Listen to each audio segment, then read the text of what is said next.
একটা প্রার্থী যখন থাকে তখন তার প্রতিদ্বন্দ্বীরাও থাকে। তো প্রতিদ্বন্দ্বীরা বিভিন্ন সময় বিভিন্ন রকম গুজব রটায়, সেটা যে কোনো কিছু হতে পারে। এবং সেটা সবচেয়ে বড় প্রমাণ যে আপনাদের যে আমাদের ডিসি অফিসে যে সবার সম্মুখে যেটা ডিক্লারেশন হয়েছে, সেখানে সাংবাদিক ভাইয়েরা ছিল এবং এখানে সকল ধরনের কর্মকর্তা, সকল প্রশাসনের কর্মকর্তারা ছিল। তাদের মুখ থেকে সমস্ত কিছু শোনা গিয়েছে।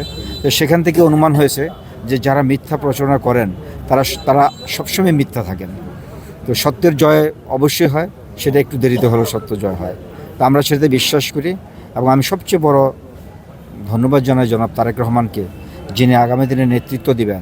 তিনি মাঠ থেকে সেইভাবেই বাছাই করে নিয়েছেন যে আসলে কে কোন জায়গার জন্য যোগ্য প্রার্থী, সেইভাবে সে চয়েস করেছেন। তো আলহামদুলিল্লাহ আজকে হয়েছে সবার, আমাদের এখানে নেতাকর্মীদের যে ইয়েতে বিশেষ করে আমি আমাদের শ্রদ্ধেয় বড় ভাই, যিনি এখানকার বিগত দিনের সেই স্বাধীনতা পরবর্তী আজকে পর্যন্ত আমাদের বিএনপি যে ধারণ করে রেখেছিলেন এবং যে তিনবারের সাবেক এমপি ছিলেন, তাকে আমি ধন্যবাদ জানাই। সে সকল কিছুতে আমাকে প্রথম থেকে আজ পর্যন্ত সহযোগিতা করেছেন। তাকে নিয়েও মানুষে কিন্তু অনেক কথা বলেছেন, কিন্তু কখনোই সে কিন্তু তার নিজের মুখ থেকে কিন্তু বলেনি। তাকে নিয়েও কিন্তু অনেকে কুৎসা রটনা করেছেন। আসলে কিন্তু এটা টোটালি মিথ্যা কথা। আপনারা তার প্রমাণ পেয়েছেন যে সে সবসময় আমার পাশে ছিল। সে তার মুখ থেকে কখনো বলে না, আজও আছে, আগামীতে ইনশাল্লাহ থাকবে। কারণ সে অত্যন্ত দলপ্রেমী, সে জিয়ার আদর্শে বিশ্বাস করে এবং সে আলোকে সে কাজ করে আসছে আমাদের দেখা মতে, এবং এটা প্রমাণিত। তো আজকের এটাতে আমরা আনন্দিত এই কারণে যে তারেক রহমানের যে চয়েস করেছেন সেটা আজকে জয় হয়েছে। আগামী দিন আমরা প্রত্যেকটা প্রতিদ্বন্দ্বীতে যারা আছেন প্রত্যেক যে একজন শক্ত প্রতিদ্বন্দ্বী আমরা মনে করি যার ক্ষেত্রে।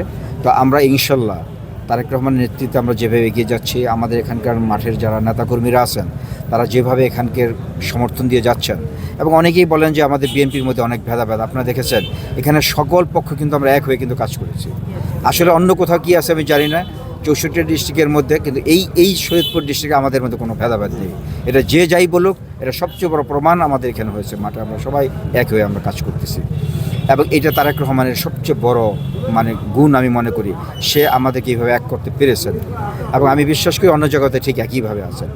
তো আমরা আনন্দিত এবং আমরা ইনশাল্লাহ আজকে যেহেতু এটা হয়েছে, আমরা তারেক রহমানের যেই বিশ্বাস নিয়ে, যেই নেতৃত্ব নিয়ে আজকে আমাদেরকে চয়েস করেছেন, সেটা আমরা তাদের লক্ষ্যে, আমাদের এখানকার নেতাকর্মী সকলে আছেন, তারা সেটা জয় ইনশাল্লাহ পৌঁছায় দিবেন, করবেন ইনশাল্লাহ। যে এটা জনগণের প্রত্যাশা আমরা অবশ্যই পূরণ করব। জনগণের যেটা আছেন সেটা আমরা করবো ইনশাল্লাহ।